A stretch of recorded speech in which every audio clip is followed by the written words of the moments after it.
My name is Phil Schwartz with Maynard Costerisan.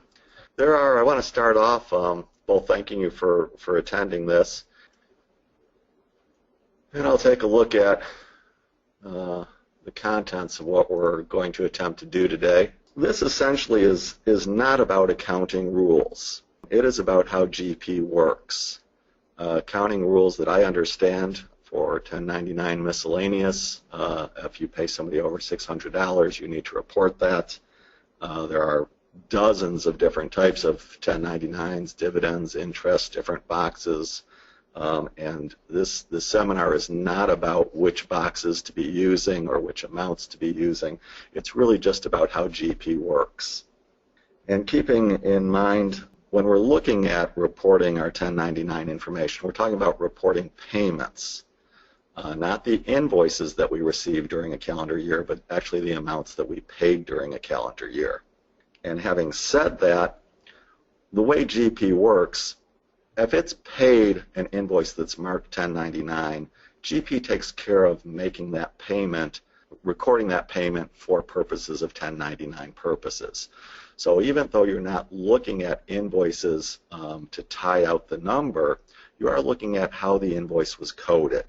If an invoice is coded as a 1099 amount, then the payment of that invoice will record as a 1099able reporting amount. If your 1099 amounts are correct, you've already reviewed all the data, they're all correct, then essentially printing 1099s, you can skip to the last page and put the forms in the printer and hit the print button. It's that easy. This seminar is for those people that are not sure if their amounts are correct.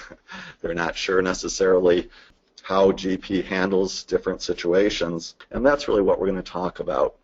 So going through the rest of this contents real quickly, the first step along the way, what we're going to do is we're going to try to understand how GP treats 1099 information as we're going along. How do we set it up? How do we process it on a daily basis? The second heading, reviewing 1099 information, is how do I look and see if my data is accurate?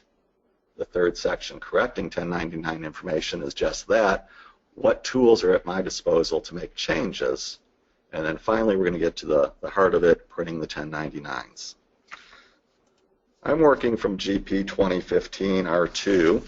Some of the features you're going to see today are features that were included in GP 2013.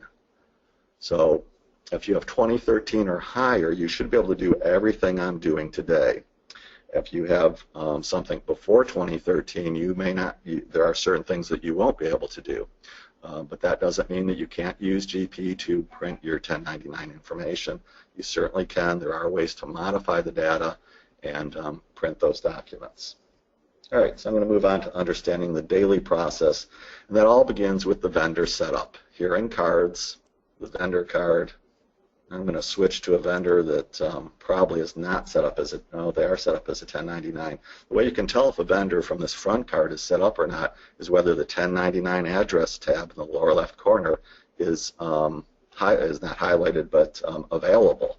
If I click through this, you see that this vendor does not have 1099 highlighted, which means they're not set up as a 1099 vendor.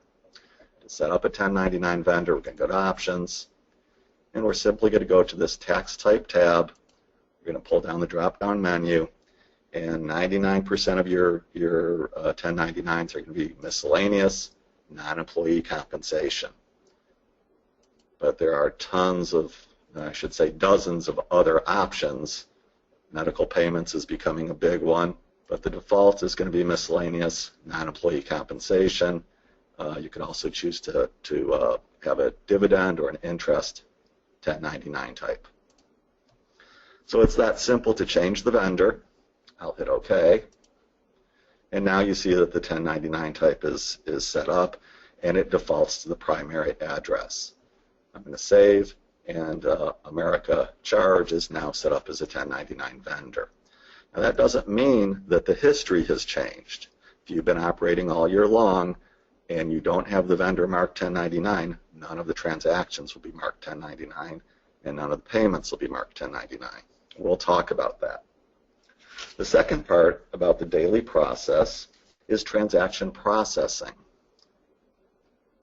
And in your invoice entry screen, let's see if I can pull up that vendor we just made, a 1099 vendor. Put in a random document number, a random amount. You will see that the 1099 amount automatically fills in with the document amount. If I were to have picked a vendor that was not a 1099 vendor, there would be no, this would be blanked out. You could override the full document amount. Some people that have board members and part of their reimbursement is 1099able and part of it is not 1099able. And there's all sorts of situations where part of an invoice might be 1099able and part might not. You can just override the amount. So it's that simple. As you're doing your daily transaction entry, it's automatic. If you've flagged a 1099 vendor, it will automatically do this. You don't have to touch it. And it's that easy to change the amount. The other thing that you might do, and this is going to be really rare, a vendor might get two different types of 1099. You could actually hit the expansion arrow, and you could change what type of 1099 this is. And I'm just going to post it. What we really want to do is figure out some tools for reviewing the information. One tool is a smart list, and everybody should have this smart list pre-built. I've opened up Smart List. I'm going to expand the purchasing folder, and I'm going to go down to the vendor folder, and you should have a 1099 vendors already set up. If you click on that, it's going to go and look for a list of vendors that have had that box that we looked at that said not a 1099 vendor changed to a 1099 vendor type. It's a nice list, but as I think about it, the question is not so much who did you set up, but who did you forget to set up. So we might want to make some modifications to this. We can go into our restrictions by going to search. The way this is set up currently is that the 1099 box is not equal to not a 1099 vendor. Well, we might want to get rid of this restriction and just see everybody, or we might want to change it to is equal to a 1099, not a 1099 vendor.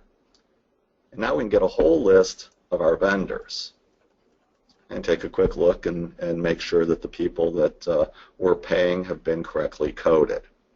If you've done this recently, let's say at the end of last year you reviewed all your vendors and made sure that they're correctly coded, you might want to change the search and put a date created criteria in here.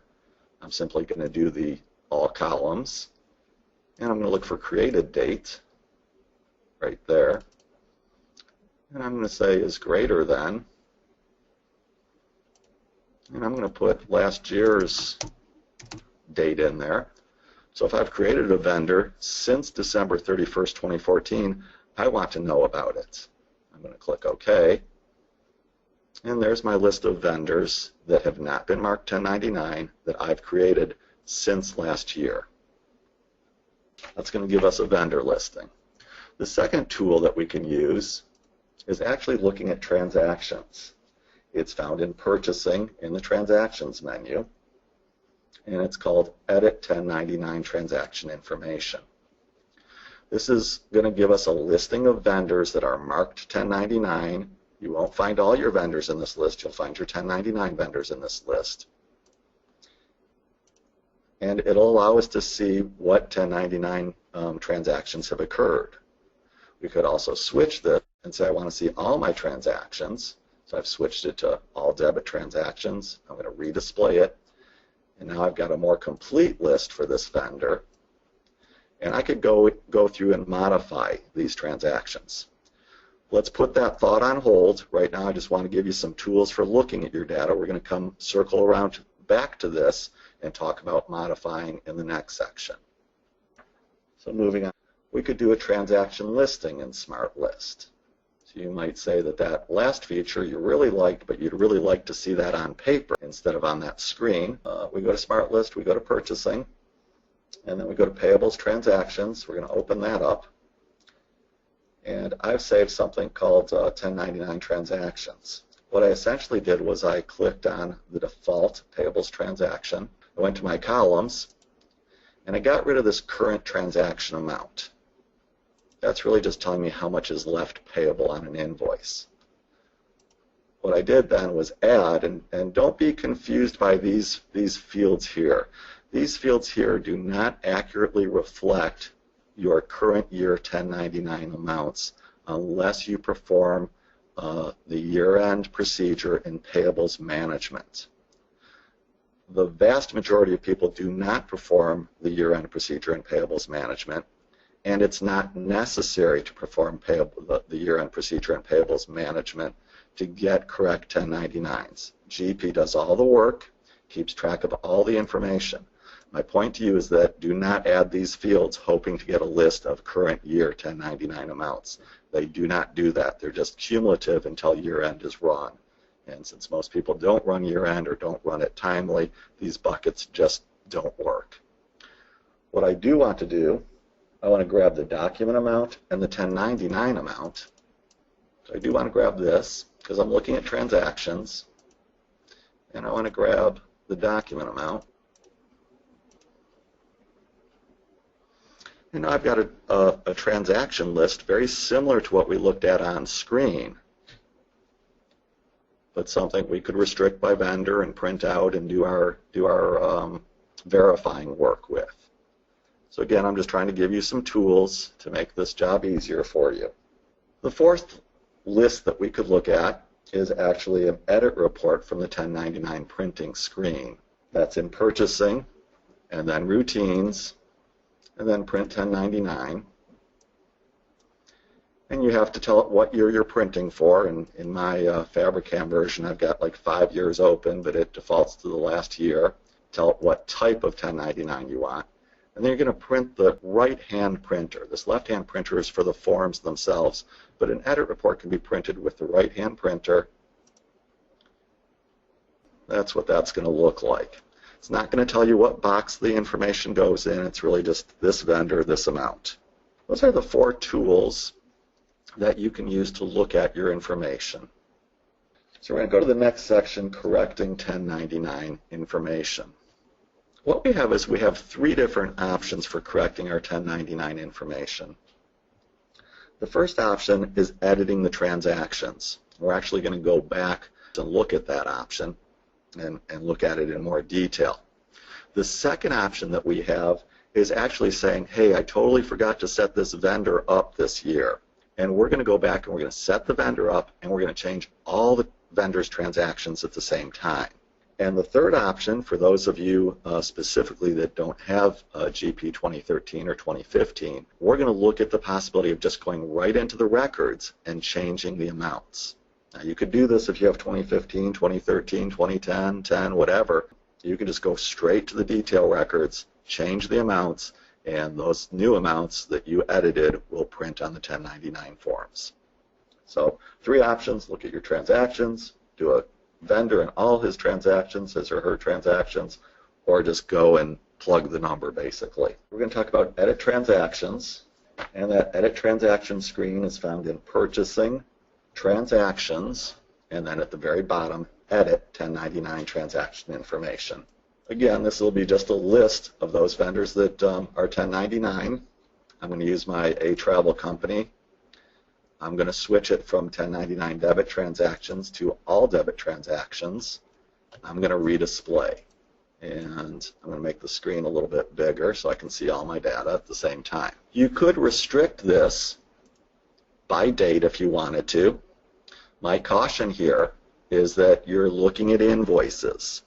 Again, what we're trying to do is we're trying to make sure that the invoice is correctly coded so that when the payment is made, the payment will correctly reflect a 1099 amount. So if you want to restrict this, I would caution you not necessarily to go back and say I want everything from January 1 through 12/31. You could do that. Not in this case, you can't. But I would caution you in general not to do that, because you could potentially have a December 2014 or an October 2014 or any invoice with a prior to 2015 date that was paid with a 2015 check. So if you're going to use this transaction screen, I'd make sure that you have enough history out there to accurately change whatever invoices need to be changed. So you can change the tax type. I could go back there and say well, this really should have been not a 1099 transaction. And I can go and say, yes, this was miscellaneous, but this particular invoice should have been a box 5 transaction. And I could go and say, yes, this is the third line is correctly miscellaneous box 7, but only part of it, only $300 of it was miscellaneous box 7. So we could make whatever kind of adjustments we want on a line-by-line basis. And we can simply process that. We'll get a report. I'm going to display it on screen. By document number, it's going to show us the old tax type and new tax type, the old box number and new box number, the old 1099 amount, the new 1099 amount. It's a great tool, and we can do that vendor by vendor. All right, I'm going to show you the second kind of correcting tool that we have. It's found in Purchasing Utilities, Update 1099 Information. This is a great tool, very powerful tool. Essentially what we can do with this tool is we can go back and say, I forgot to set up my vendors, and I want to set up a vendor, and all the transactions that I've had since I created this vendor should be of a certain 1099 type. So essentially I don't care when I'm choosing this what I have them listed as, but now I want them to be something specific. So I can say I want them all, this vendor to be 1099 box 7. And I can select a vendor, insert it into the restriction range, and I could print a report just to make sure that I'm happy with what it's doing. And it's going, and it's basically saying, hey, you're changing somebody that didn't have any transaction history as a 1099 vendor. You're making all these transactions miscellaneous, box 7, for the full amount. And I'm going to say that's exactly what I wanted to do, and I'm going to hit process. And I'm going to get an edit report. It's going to show me the same information. Okay, very powerful tool. Update utilities, update 1099 information. There we go. Likewise, I could say I have a vendor that's a miscellaneous box 7 vendor, and I just really don't, he shouldn't be a 1099 vendor.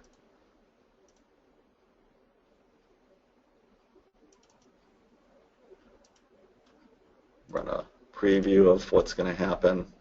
It's now going to take this miscellaneous type vendor, turn all these transactions into not a 1099. We're going to go from box 7 to no box. We're going to go from a 1099 amount to a 0 1099 amount. I'm going to hit process, and I'll get that edit report again after process. If you're on a version prior to GP 2013, this is a utility in the Professional Services Toolkit. If you have a lot of correcting to do, it may be worth pursuing using it from the toolkit. That may be something you want to talk to a Mainer consultant about before you do, but there may be help for you in the toolkit if you're on a version prior to 2013. One more thing I want to show you in this update is that we can select different ranges. So we could choose by vendor class, which means that you could go into all the vendors that have not been set up correctly, change their vendor class to a class type that you create that might be something like new 1099 or some such class. And then come in here and select that vendor class. I'm not sure why I'm not getting classes here. Well, I am not sure, but that theoretically is how this works. I want to caution you if you decide to do that. When you change a vendor's vendor class, it potentially will update all sorts of information on that vendor card. So you really need to know what you're doing before you do that. You're probably better off making a list of those vendors that have not been set up, and one by one choosing that vendor with their vendor ID and changing the vendor and transactions. And again, you're probably setting up miscellaneous box 7 vendors, but this works for any of the 1099 types and boxes. The final way to correct your information is found in Purchasing Cards, and 1099 details. And essentially what we're doing is just forcing the numbers at this point. Maybe you've created, done all your documentation a different way. You know exactly what the number should be. You're not even using GP for the 1099 purposes, but you want to force the numbers into the vendors and print them. This screen will do it. So let's look at, I think we might have undid this person's. When I click on the year-to-date, nothing shows up in any of these boxes. And I can't override the year-to-date boxes. But I can go to the monthly screen, and I could go to any month in the year, and I could just go in there and put a number in and tab off it, and that will print.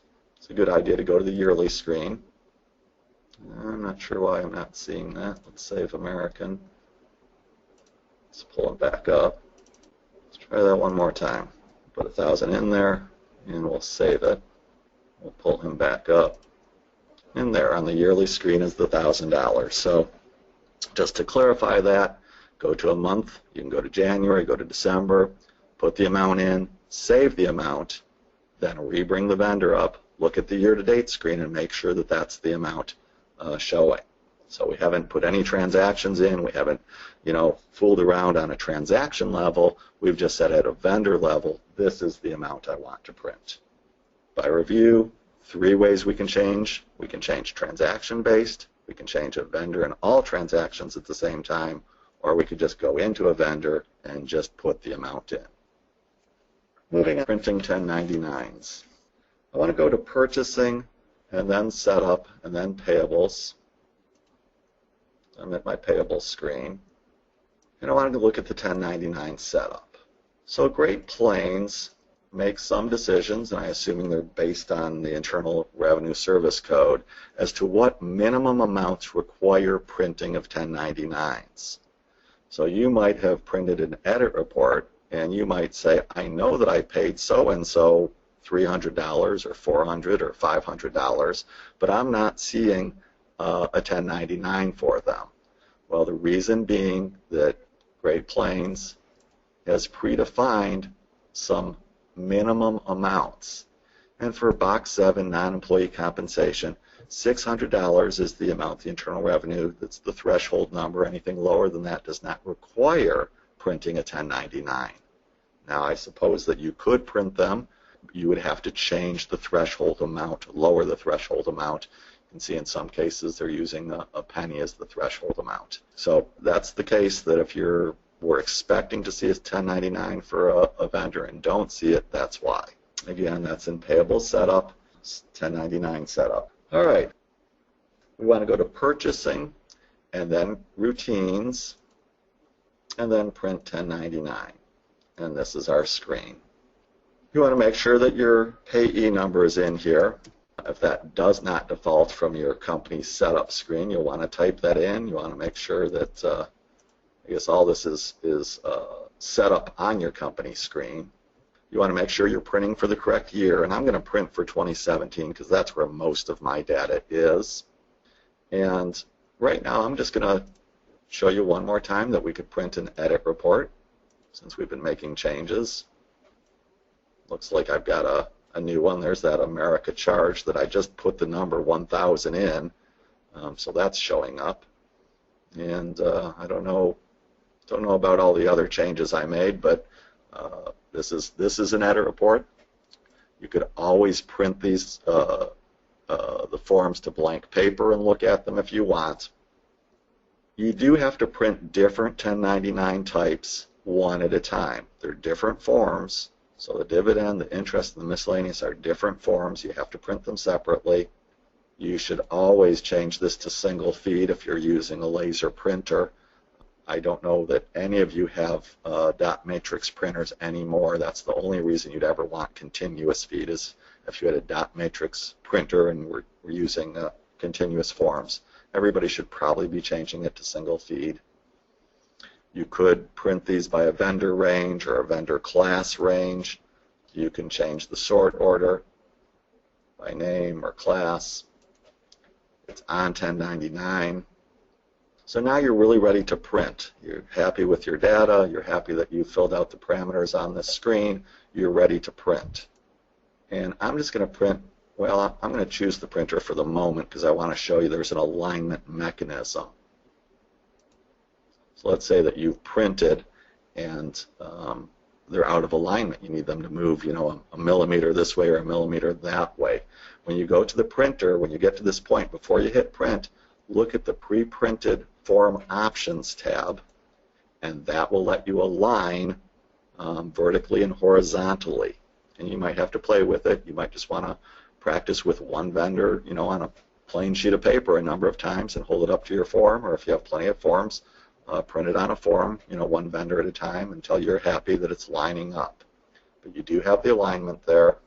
If your forms, if you're on an old version and they've changed the forms, which I don't know that they really have changed them much, but if they're not lining up for you, you can always go into Report Writer and modify the form. So there's your two options to either use the alignment tab that we see here, this pre-printed forms option, or go into Report Writer and modify it. Once you've printed your 1099s, you're happy with them, all you need to do is switch the tab here to Form 1096. If you've gone out of the program and come back in, you want to make sure that you make your changes to your federal ID and make sure the year is current. And then we'll go ahead and this will be the same button, the Print Forms button. You'll have the same pre-printed form options, and away you go. That's all there is to printing your 1099s and analyzing your data. All right, thank you, everyone.